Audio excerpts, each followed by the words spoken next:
Alright, so let's go through the Try Yourself 3 2020 A-level question. So this coil placed in the uniform magnetic field as shown, right?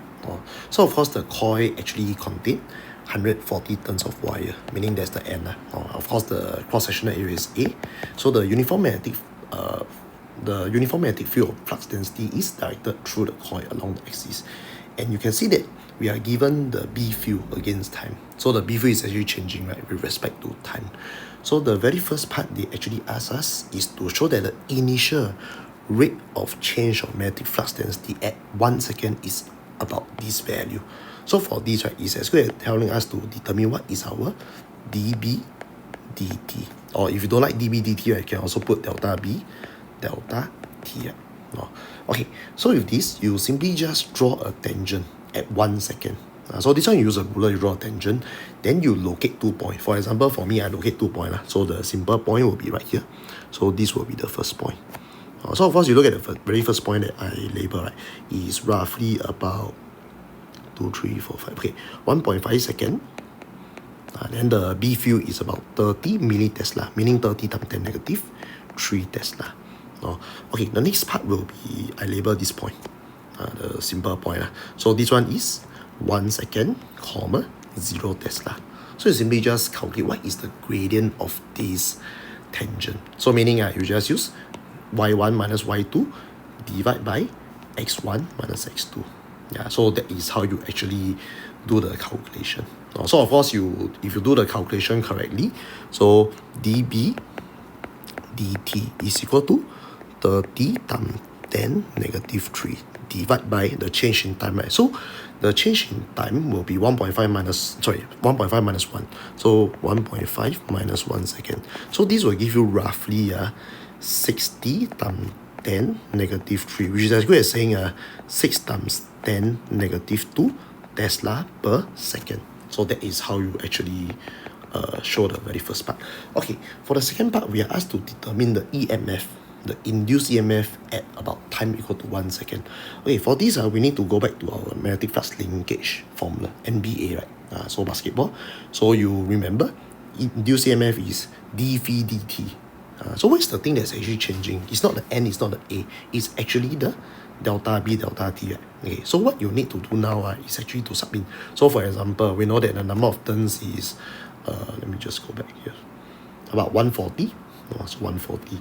So the number of turns is 140. Okay, then the area, right, because it's in terms of centimeter square, so means that you need to change. So you need to change to 2.4 times 10 negative 4 meter square. And of course, for the last one, right, dB dt, right, is what we found previously.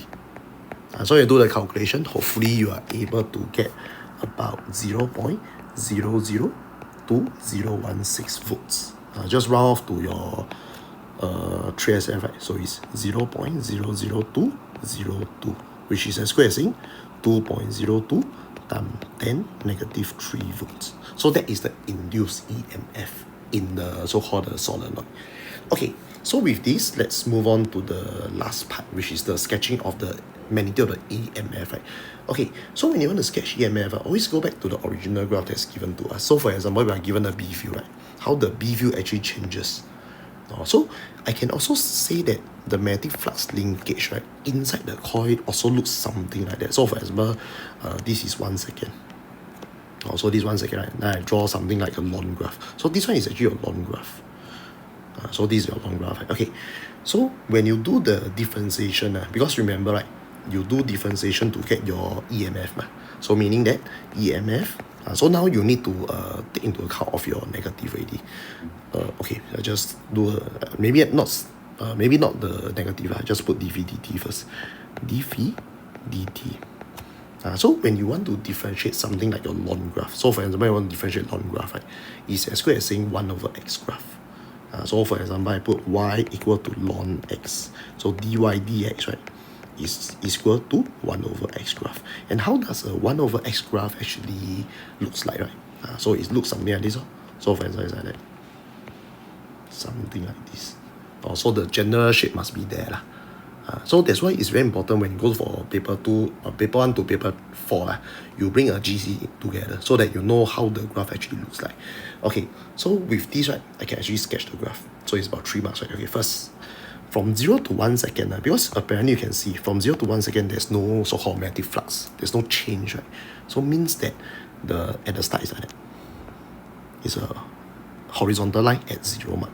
Okay, next at 1 second, because I already calculated, right, at 1 second my EMF, induced EMF is about 2. So I just put across here. Okay, next I need to go back to this part. Okay, look at you look at the thing, right, that's changing. So from here, right, from 1 second all the way to roughly about 4.5 seconds, the B field or the magnetic flux linkage is actually changing.